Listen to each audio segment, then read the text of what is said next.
Hello, brains! Last episode, we learned why assertive communication is typically the healthiest form of communication. This episode, we'll learn how to do it.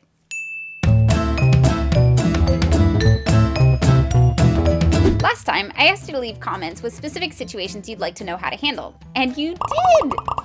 Then I researched tips and tricks to make being assertive in those situations easier and more effective. Before I get into those, a quick recap of what assertive communication is. Assertive communication is expressing our feelings and needs clearly and honestly, while respecting the feelings and needs of others. You can learn more in this video, but basically, if passive communication is like being a doormat, and aggressive communication is like treating somebody else like a doormat, assertive communication is like knocking. Why does anybody have to be a doormat? Just let each other in. There's only one problem. Assertive communication comes naturally to absolutely nobody. It's a learned skill. It takes practice. And it's scary to ask for what we need. What if we get rejected? What if they don't care what we need? What if we don't even know what our needs are? If any of this sounds familiar, here are 5 tips I've found to make assertive communication easier.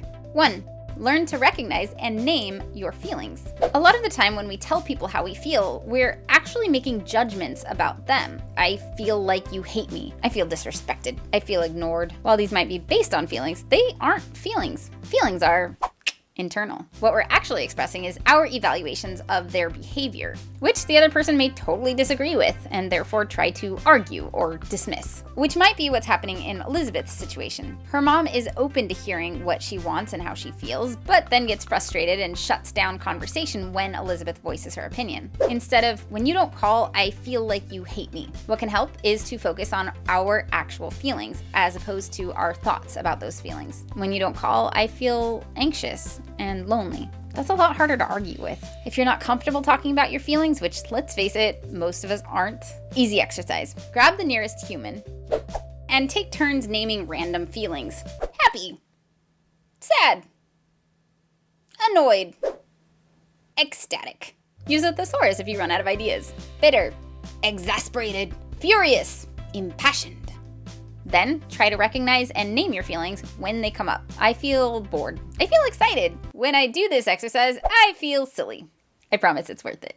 2. Learn to recognize and name what you need. This is a challenge because a lot of the time we don't know what our needs are. We might think we just need somebody to do the dishes, when what we actually need is for them to take on a more equal share of the chores. We might think we need someone we're dating to text more, when what we really need is to feel secure in our relationship. So for this tip, practice looking for the need behind the need. Start with something you need, then dig deeper. Why do I need this? If you need a day off work because your friend is in town, great, just ask for a day off work. But if you need a day off work because you're burnt out from working 80-hour weeks, when what you really need might be a more sustainable work schedule. And addressing that need in one difficult conversation with your boss can prevent 20 future ones. We don't have to tell people everything, but another benefit of getting to the bottom of our needs is that people are generally more supportive of our solutions if they understand why we need them. 3.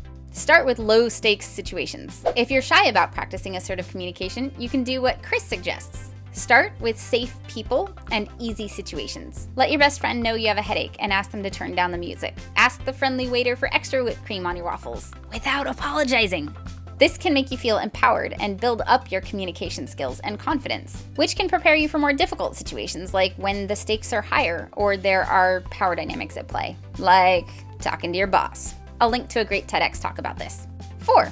Be aware of your body. Communication isn't just the words we use, it's also our body language and tone. If we're using assertive language while standing over somebody who's sitting, it can come across as aggressive. If our tone is timid, it can come across as passive. If we're sobbing or screaming, it's hard to get taken seriously. ADHD can make it hard to regulate our emotions. As Azure puts it, our reactions can be extreme. And as we get more emotional, our cognitive ability declines. So there's kind of a point of no return after which it's basically impossible for us to make rational decisions like step away from a toxic conversation. But if we're at least aware of our tone of voice, we can change it to better suit the situation. And being aware of our body can help us recognize when we start to get upset, which can be a good cue to step away before we hit that point of no return. Finally, 5.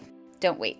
It's important that we speak up about situations that are problematic for us as early as possible, before they become a regular occurrence, especially if someone is mistreating or taking advantage of us. For example, last week I visited a friend from another country and it was great. The only problem was that she was putting me down all the time and I didn't say anything about it. I thought, well, it doesn't matter that much, it doesn't hurt me that much, it isn't a big deal. But the problem with this was that she was saying meaner and meaner things because I accepted them. When we don't call out behavior that hurts us, it tends to continue and even get worse. And once it's already part of the relationship dynamic, it's a lot harder to change. The same is true of our needs. If we establish a relationship where we're always putting the other person's needs first, even if it's for a good reason, it's not sustainable for us. It also leaves us open to being taken advantage of. It's good to be understanding of other people's limitations, but it's important to remember that we have limitations too. If we're clear about those early in a relationship, it's a lot easier to make sure everyone's needs are taken into consideration moving forward. That's 5 tips for making assertive communication easier. Of course, we can't control people. Needs conflict, and everybody's an individual who may react differently.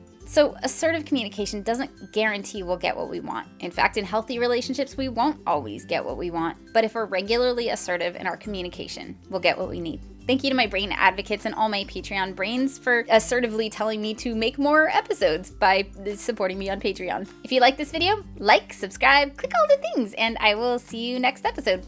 Bye, brains!